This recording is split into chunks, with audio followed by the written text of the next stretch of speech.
Continuamos aquí en Tele Santo Domingo y digo continuamos porque esto no termina nunca, ¿no, señor? Eh, Ojalá Agropecuario con Carlos Segura Foster. He visto la preocupación de esa comisión a la que usted pertenece, que es la Comisión Agropecuaria, ¿no?, del Partido de la Liberación Dominicana, que ha expresado su preocupación por la magnitud de la inflación, la de verdad, no la del Banco Central, que la del Banco Central es una, ¿no? Pero la de verdad, la que usted va al supermercado y encuentra un plátano en 30 pesos, cosa inaudita, y encuentra que el arroz que estaba a 20 pesos está en 40, y así por el estilo. Entonces, yo quiero que usted me comente un poco esto, porque vi que en la rueda de prensa ustedes declaran su solidaridad y además hacen comparaciones con lo que ocurre en otros países. Empecemos por ahí.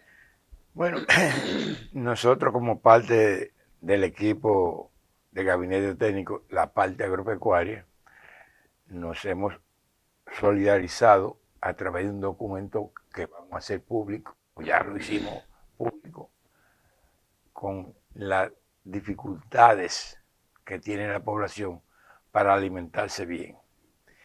Hechos resaltantes de ese documento. Aquí, en relación al 2019, ha aumentado en más de 700,000 dominicanos. Es decir, pasamos de 2.2 millones a 2.9 millones de personas que no pueden adquirir la cantidad necesaria para alimentarse bien. Entonces eso es consecuencia del descalabro de la producción y los manejos turbios que, contrario a lo que ellos pregonan, que practican la transparencia y la honestidad, aquí no se sabe realmente quiénes han sido los beneficiarios de todos los permisos de importación que se dieron administrativamente y posterior a través de una ley. Unas personas que pregonan que son honestos y que practican la transparencia debieran darle a conocer a la población qué es lo que se mueve detrás de eso. Porque en todo el mundo, y de manera particular en el área, han bajado los precios de los alimentos. Sin embargo, aquí los precios de los alimentos son el doble de lo que ha aumentado en el resto de la humanidad y particularmente en el área. Usted ha citado unos casos muy específicos. Aquí la yuca, que la siembra todo el mundo, pasó de 15 pesos a 35 pesos. El plátano que se vendía a 10, 15 5 pesos, a 5. el plátano a 5 pesos Hoy en la calle. se vende entre 35 y 40. Aquí el drama del arroz, que todo el mundo lo come, el que no come arroz dice que no comió, pasó de 20 y pico de pesos a 40 pesos. Aquí realmente se ha producido una situación que hasta la papa, que es un cultivo de ciclo corto, pasó de entre 15 y 20 pesos que vendía a 49 pesos la libra. Entonces, aquí la población, conjuntamente con ese incremento del precio, ha perdido el poder adquisitivo de su salario o de sus ingresos. Aquí la gente se está mal alimentando, ha caído en un proceso de desnutrición y por eso los indicadores de pobreza han aumentado en este gobierno comparándolo con el año 2019. Entonces, usted coge todos los cultivos, prácticamente estas personas, todos los proyectos lo abandonaron. Hasta un proyecto icónico como la Cruz Manzanillo no tiene una tarea de tierra sembrada, no tiene una mata sembrada en este gobierno, pero de va. ¿Cómo es posible? Pero ellos dijeron que iban a sembrar manzanillo. Pero es que esta gente lo único que saben hacer es anuncios, mucho anuncio, para decirlo en otra, mucha espuma y poco chocolate. Mucha propaganda. Anuncian y no hacen nada. Entonces, las dificultades no se pueden resolver con las importaciones. Por aquello que dijimos en principio, Si usted va a depender de las importaciones, usted va a ir, todo lo que te importe va a venir con inflación incluida. Pero en el caso de nosotros se agrava, porque aquí las importaciones, que antes era un mecanismo transparente a través de subasta, esta gente tiene un negocio que le agregan a cada permiso valor para conseguir la autorización del permiso y después para que lo pongan en turno para salir de la aduana. Y de eso no se sabe quiénes son los que se están aprovechando. Esta población tiene que reaccionar, porque los ejemplos que le estamos dando desde el gobierno mueven a gran preocupación del sector sensato. Yo le voy a poner un solo ejemplo, que lo acabo de resaltar hoy. En esta semana se hace una denuncia internacional de una empresaria que está presa en el Perú y que entró en contacto con funcionarios de este gobierno y en menos de 2 semanas le consiguieron una cédula dominicana para hacerla residente de nuestro país, asociado con un ministro. Y se pone el video y se denuncia públicamente de los manejos de esa persona con el de aquí. Óyeme, esa persona hoy en la primera página de todos los periódicos está al lado del presidente. ¿Cuál es el mensaje que manda esa fotografía? A este no me le toquen, que ese es de los míos. Digan lo que digan, ese es de los míos. Al lado. Esos son ejemplos preocupantes para una sociedad que yo digo que el día que aquí se conozcan todas las interioridades de todo lo que está sucediendo en educación, en salud pública, en agricultura, en vivienda, aquí va a haber... Que yo espero que se conozcan. Pero es necesario que se conozcan. Sí, porque tenemos que dejarnos ya de paño con pasta. Y de tanto ñe. Sí, aquí hay que hacer saber las cosas, la verdad. Aquí hay que reclamar que se diga la verdad. Se diga la verdad. Porque aquí se insultaron a mucha gente seria. Claro. Y te estigmatizaron como corruptos, a gente que no son corruptos. Cuando los verdaderos corruptos son los que nos gobiernan hoy. Claro.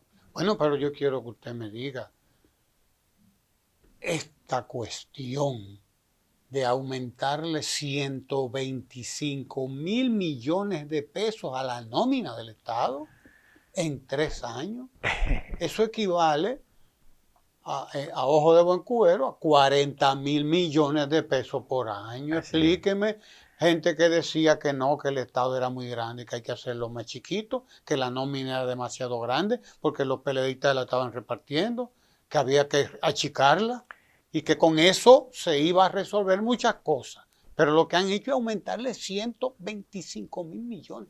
A la nómina de empleados. Exacto. De las instituciones centralizadas. Porque en la descentralizada está sucediendo lo mismo. Ahí es donde es grande la cosa. Una que yo conozco, porque le doy seguimiento, la del Banco Agrícola, su nómina aumentó 45%.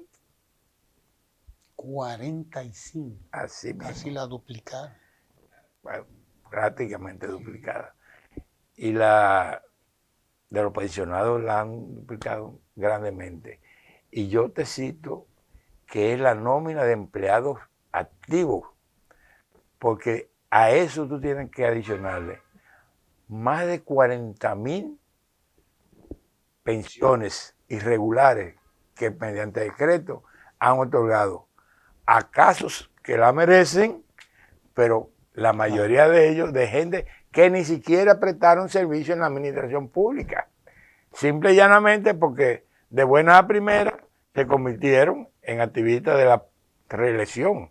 Ahí está el caso, el ejemplo de los 3 que se venden como principales sindicalistas del país.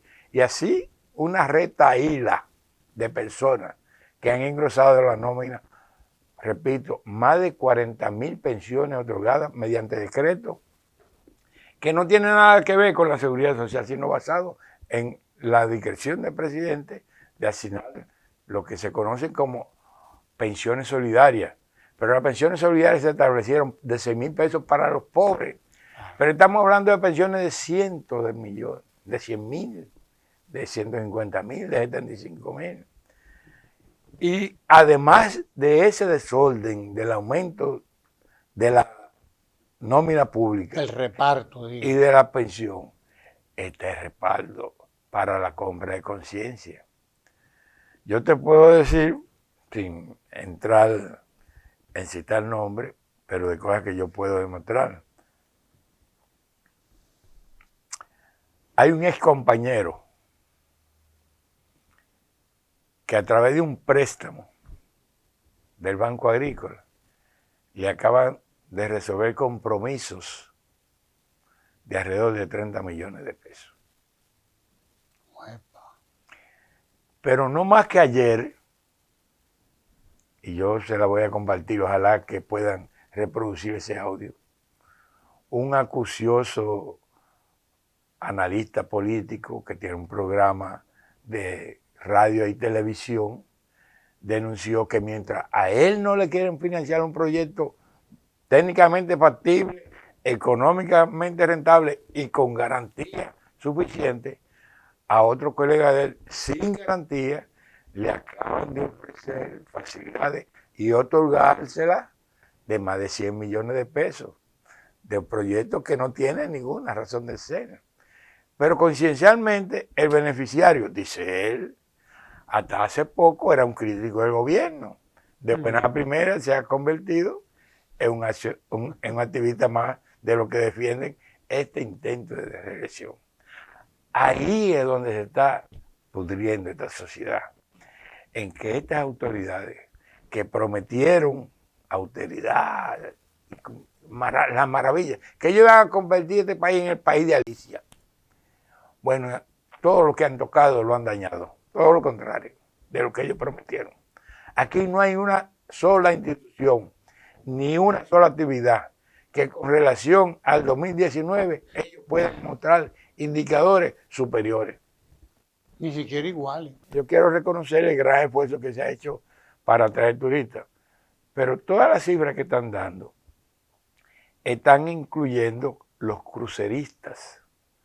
Crucerista es una denominación de visitantes al país que no se encasillan dentro de turistas, porque la duración de un crucerista no pasa de 6 horas. Ciertamente le dan un beneficio al país, porque salen y compran chuchería, y compran pica pica, y compran algo, le dejan económicamente. Pero no es lo mismo el turista que viene para estar una semana, 15 días, un mes. Son dos cosas, dos conceptos diferentes. Uno llega por avión para estacionarse en un complejo o en un hotel, y otro llega en un barco, se desmonta, pasea y vuelve y se monta. Entonces, de todas maneras, hay que reconocer el esfuerzo que se ha hecho en este sentido, porque eso es parte de los ingresos, pero esos ingresos son de las cosas muy volátiles, porque el mundo se aboca a muchos accidentes y situaciones que pueden afectar esa actividad. Es decir, el concepto de usted depender de otro no es un buen consejero. Usted tiene que hacer depender de su país, el desarrollo de su país, de lo que se conoce como ahorro interno, la producción interna. Usted producir lo que usted come, usted producir lo que usted necesita. Agregarle lo que cíclicamente puede recibir por remesa, que es solidaridad de gente que está en otro país, o de la zona franca, que son inversiones extranjeras, pero que sus beneficios se los llevan para su país. Y que el día que aquí las condiciones no sean iguales, se van a ir para su país. O el turista que por cualquier conflagración mundial te puede ocasionar un malestar. De todas maneras, una actividad que es transversal nos genera que si hubiésemos tenido un buen gerente, una buena gerencia del gobierno, esa actividad del turismo nos estuviera produciendo más riqueza de la que hoy nosotros estamos viviendo. Aquí, lamentablemente, volviendo a la cuestión de los precios, nosotros siempre competíamos con Panamá entre el primero y segundo lugar del crecimiento del Producto Interno Bruto. Bueno, ahora nosotros pasamos al último lugar del área. Sí, sí. Pero lo grande del caso es, para citarte una sola comparación, el arroz que están comiendo los panameños le cuesta a ellos en conversión de moneda menos del 50% de lo que nosotros pagamos aquí por una libra. Y todos los alimentos así les resulta mucho más barato. O sea, para ellos no ha habido el problema, ¿no?, de que Ucrania y de que nada de eso. O sea, allí los precios se han mantenido accesibles. Aquí es donde el problema ha sido... Porque ese es el concepto que nosotros tenemos que enseñarle a la gente. Los factores externos que nos han afectado a nosotros, que ciertamente ha habido factores externos, claro, han afectado por igual a los otros países. Igual, ahora, claro, en los otros países como Costa Rica, exacto, que siempre estaba a la cola, ahora está a la vanguardia, se ha manejado, se ha gerenciado mejor la crisis. En todos los países se ha gerenciado mejor y por eso nosotros, de ser los primeros, hemos pasado a ser los últimos. Y que Dios nos coja confesado, porque esta gente, en su, para mí, fallido intento de continuar en el poder, van a hacer todo lo inimaginable para tratar de imponer un nuevo periodo. Porque ellos no resisten que la sociedad conozca todas las diabluras que han caracterizado la gestión de gobierno de las actuales autoridades. Hay que llamarlas así, diabluras. Porque ¿cómo se explica, díganme? No solamente que el arroz, que estaba alrededor de 20 pesos, 20 y algo, esté a 40, sino que hasta el azúcar que se produce aquí en la República Dominicana, ahora tengamos hasta problemas con el azúcar. Explíqueme una cosa semejante. Y el problema del azúcar no es un problema sencillo. Desde el 2014 aquí no habíamos tenido problemas de escasez ni de control de precios del azúcar. 9 años sin ese problema. Sí. Y de la situación de los altos precios y la escasez, podemos hablar de decenas de años. En este siglo no me habían visto esa situación. ¿Qué está sucediendo ahora mismo? Del azúcar. Además del consumo de cada hogar, que le está haciendo difícil, lo utilizan pequeños y medianos empresarios y hasta grandes empresas industriales. No lo están consiguiendo. Sí, porque es parte de los insumos, de la repostería, de hacer un bizcocho, de todo eso. Y lo más triste es que hasta el programa de alimentación escolar se está perjudicando, porque esto fundamentalmente es lo que más afecta a los pequeños y los medianos. Recuérdate la historia de los productores avícolas. Los grandes mataban el pollo y lo guardaban para venderlo cuando tuviera a buen precio. Pero el pequeño tenía que venderlo al precio que fuera, porque el pollo después de 4 libras no engorda más. Entonces había que salía al precio que tuviera. Por eso quebraron el 75% de los criadores de pollo y el 80% de los pequeños criadores de productores de huevos.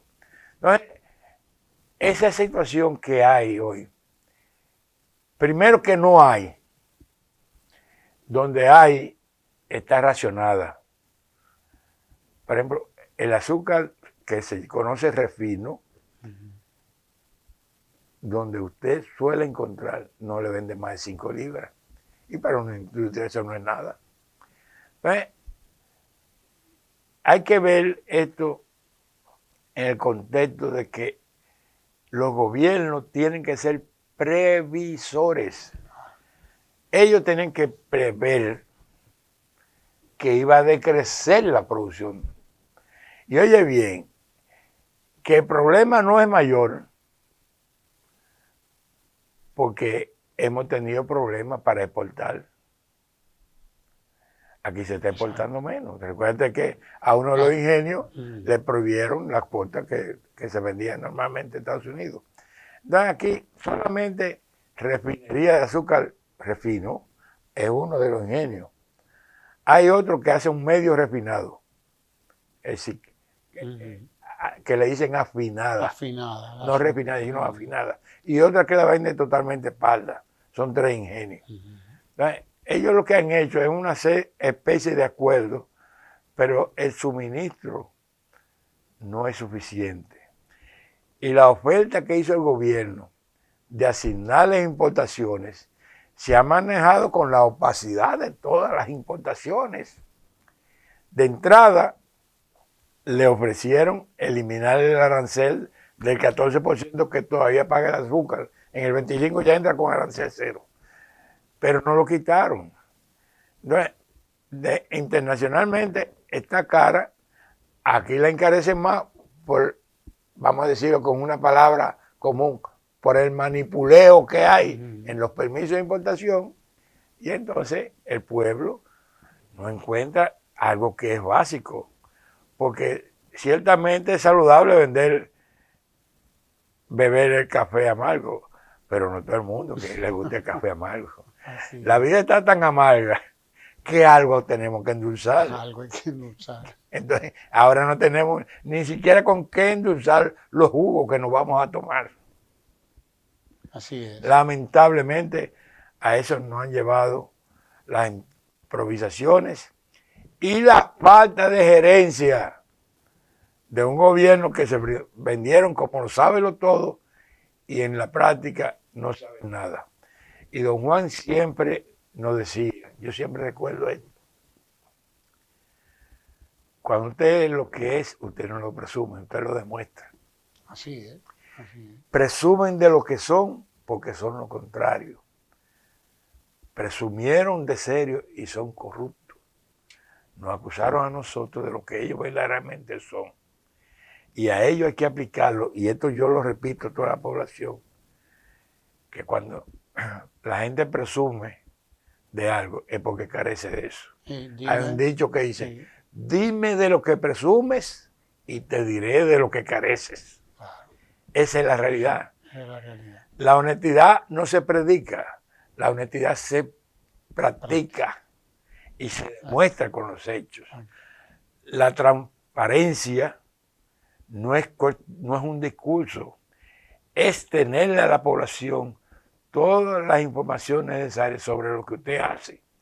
Aquí se han cogido 30.000 millones de pesos en términos redondos, de dólares prestados, y no han contraído una letrina y no se sabe dónde están esos cuartos. Pagando interés. Pagando intereses y aquí dedicándolo para gasto corriente, porque todas esas nóminas, todos esos aumentos de nómina, pagándolo. Aquí por primera vez, en estos momentos el gasto de capital es el más bajo de toda la historia, pero el gasto corriente en empleado es el más alto de la historia. Entonces, si usted gasta en algo improductivo y no invierte en algo productivo, usted lo que está llevando es al abismo a su país. Entonces hay que hablar de falta de gerencia, sí, como usted dice, de imprevisión, no hay previsión, pero hay que hablar también de corrupción, hay una corrupción rampante. Aquí se está comprando conciencia inimaginable. Por cantidad de... Sí. A mí se me acercó un gobierno que dice, me están ofreciendo 50 millones. Digo, pues ¿cómo va a ser? Sí, compañero, la gente está loco. Están locos. La gente van a hacerlo. Hay que buscar un loquero. Sí, así es. Buscar un loquero. Bueno, yo me reí mucho porque ellos necesitan un loquero. Pero ayer vi a un expresidente de ellos que calificó a nuestro candidato, que es el candidato de la innovación, de la novedad, de estar necesitado de lo que él necesita. Porque así son. La historia marca a esta gente. Cada vez que han gobernado, han hecho retroceder nuestro país. No se preocupe, falta poco, dicen, ¿verdad? Por suerte falta poco para que vuelva el PLD con Abel para recuperar el orden, el crecimiento, el progreso y el bienestar de la gente. Mientras tanto, usted se queda ahí en Tele Santo Domingo y continuaremos esta conversación con don Carlos Segura Foster, pero mañana, como dice un humorista español, no hoy, sino mañana. No se mueva de ahí. Tele Santo Domingo, televisión con sabor dominicano.